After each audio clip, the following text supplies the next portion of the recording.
you can't actually create a really delicious product without a really delicious fat. I'm Anastasia Krivoruchko. I'm the co-founder and CEO of Melt & Marble.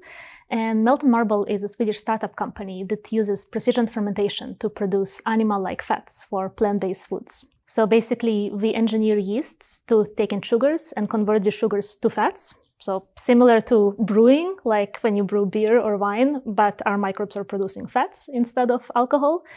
And we also go a couple of steps further and engineer them to produce very specific types of fats. So we can really fine-tune the structures of the fats and produce, for example, beef-like fats or dairy-like fats or pork fats or whatever. Actually, we can produce any kind of fat with our technology. And the reason that we are doing this is because we see that right now there's, of course, so much happening on like the plant-based and the alternative protein market.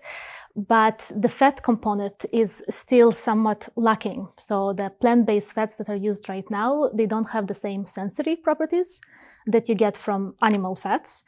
And this basically creates still a bit of a gap between animal-based foods, like meats, and plant-based foods. And this is something that we want to bridge with our technology and our fats.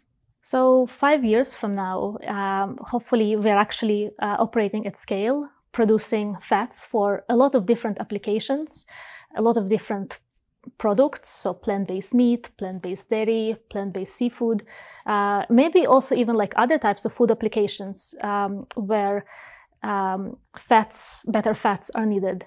This is in general quite a new sector, alternative proteins. And a lot of the focus in the beginning has been on the protein side. And fat sometimes has a bit of a bad reputation. People think, okay, fat is not so good for you. Fat will make you fat, which, you know, is not ideal. Of course, it's a much more complex issue than that. Some fats are good, some fats are bad. But of course, in the past couple of years, I think a lot of companies have realized that because fat is so important for the eating experience, you can't actually create a really delicious product without a really delicious fat.